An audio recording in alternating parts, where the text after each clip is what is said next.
Hey, what's up, everybody? Sapiens, A Brief History of Humankind by Yuval Noah Harari. Harari is an Oxford historian, and because of his book Sapiens, a very well known one. The success of Sapiens has spawned several more books, including a version for younger people and a sequel called Homo Deus. Since Sapiens has been covered ad nauseum, I won't go too in depth in this review. I'll just give a quick overview and some thoughts. Sapiens is a book about the history of our species, but the content is not equally proportional with time. A good 80% of this book is just the last few hundred years of human societies and some of the things that helped shape history. So, if you're looking for something that goes into depth from a paleoanthropological perspective, which the title of this book may suggest, this isn't the book you want. It does have a little of that in the beginning, but once we move on from there, I was personally wanting more of that. By the way, guys, if you can recommend any really good books on early human development, I mean back when there were actually many different Homo species living at the same time, please let me know. This book covers some of the more pivotal events or revolutions in history and how these things help shape society. Things like the domestication of fire, the domestication of animals, the agricultural revolution, the advent of money, writing, the corporation, law and religion, the first empire, the scientific revolution, the industrial revolution, politics, the genetic revolution, and an interesting section on the future at the end of the book. Some of my favorite parts of the book were how each of these inventions or discoveries changed the way we do things.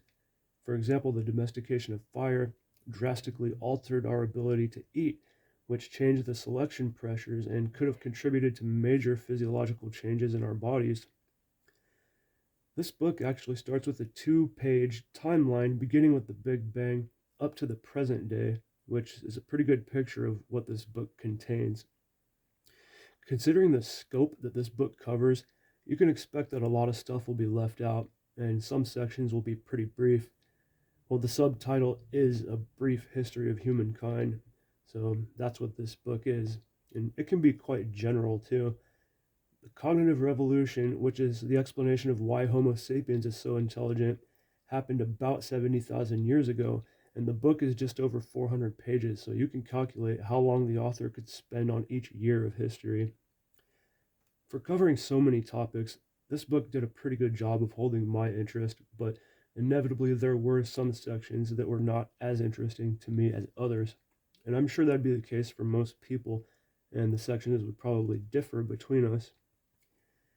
This book reminded me of Guns, Germs, and Steel, but Guns, Germs, and Steel is more specific and focused, whereas Sapiens is more general.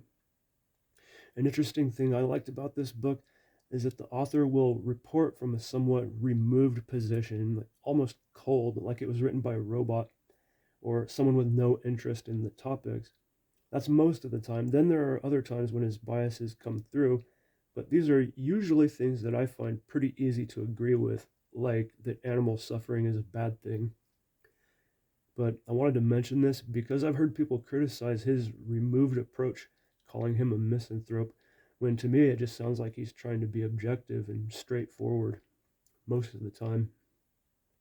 Another thing you might want to know about this book is that the author does not accommodate nor tiptoe around ideas like religion the way many authors do.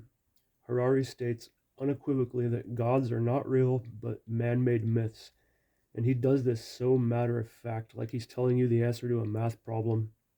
You'll either find this refreshing and courageous or condescending and arrogant. I could easily see how this would quickly alienate a large audience, which did happen. Most of the criticisms I've seen on this book are centered around this. Harari's treatment of religion makes the book pretty divisive and for some people controversial. Besides being a broad history, this book does get into some questions about the nature of how we're doing things. Questions like, how has the end of nomadism affected us? Considering we evolved as hunter-gatherers, has technology or money made us any happier? The answer to that may seem pretty obvious, but it may not be so simple. And I really appreciate how this book draws attention to the observation that today, despite some of the terrible things happening in the world, overall we're living in more secure and less violent times than in the past. Things like hunger, disease, and infant mortality have been sharply reduced. Most of us don't have to worry about neighboring tribes invading us. A quick word on quality. This book is made almost like a nice school textbook. It's got the super thick glossed pages with color photos and lots of diagrams. It feels like you're reading a school book, which you may or may not like. I loved it. So then, while I did enjoy reading this book, I'd love to see a book that goes in depth on the topics of the first section of Sapiens, which is the life of and among the other Homo species. Okay, that's it for this one, guys. Thank you for watching the video. I hope you enjoyed it. Have you guys read this book? If so, what did you think about it? There seems to be an endless supply of opinions on this book. If you haven't read it and you'd like to see what the fuss is all about, check out Sapiens by Yuval Noah Harari.